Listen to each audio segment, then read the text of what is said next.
हे पोहण्याच्या नादामध्ये आपलाच कार्यक्रमाचा सीन होऊन गेलता ना राव बाबू. अरे थांबा थांबा सांगतो थोडस सुरुवातीपासून. तर काय चाललं गावकरी मित्रांनो, मी तर राहतो माझ्या गावामध्ये. तसा आपल्या शंभूराजेचा बलिदान मास दिन 17वा. शंभूराजेचा आशीर्वाद ते घेऊन आलतो आपल्या माळावरती. जेसीबीचे डिझेल संपल्यामुळे आपल्याला तेच आणण्यासाठी पण जावं लागत होतं. ते म्हणतात ना, 3 तिगाडा काम बिगाडा. लागले भाऊ याचे भांडण गाडी चालवण्याकरी. गाडीवरती मी बसायला आणि हे कार्यक्रम होऊन जायला ते काहीतरी म्हणतात ना, येळ घटकचा गुण.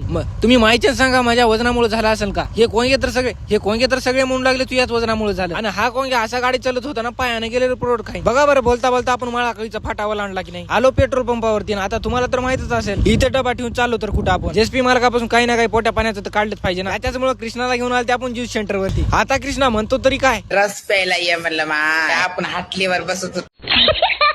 इकडे रसाचा स्वाद घेऊन इकडे कृष्णाला बीट फाडायला डायरेक्ट आलो आपण किराणा दुकानावरती. स्वतःच्या हाताने ग्रेट ओपनिंग करून टाकली डब्याची. ग्रँड ओपनिंग व्हायली भाऊ आपल्या हाताने. आता तुम्ही म्हणता हे डबा नेमका घेतला तर कशाला? आपल्याला काय पोहा बी आहे ना, त्याच्यासाठीच डबा घेतलाय. जे गाडी संग सीन झालता ना, त्याला चुटके मारण्यासाठी आलो. मामा हो मामा ना तर डायरेक्ट वरी ना खाली म्हणून पैसे सांगितले तर एक डाग मारण्यासाठी 50 रुपये सांगितले.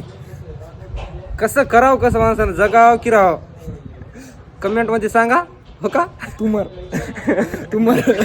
मामा तेवढी एवढी मारू शकू ना तुम्ही. लाईक आणि फॉलो करून घ्या भावा. इथं गाडी ठीकठाक करून आलो आपल्या पंपावर. डिझेल ते भरून निघालो आपल्या शेताकडे. परंतु साल्यानं माझ्यासोबत असे काही येडे चाळी केले. राईट अर्धा किलोमीटर पळवायला लावले गाडीच्या मागे. शेतात येऊन कृष्णाला काही ज्यूस बीची काय हवळ आलती काय म्हणावं.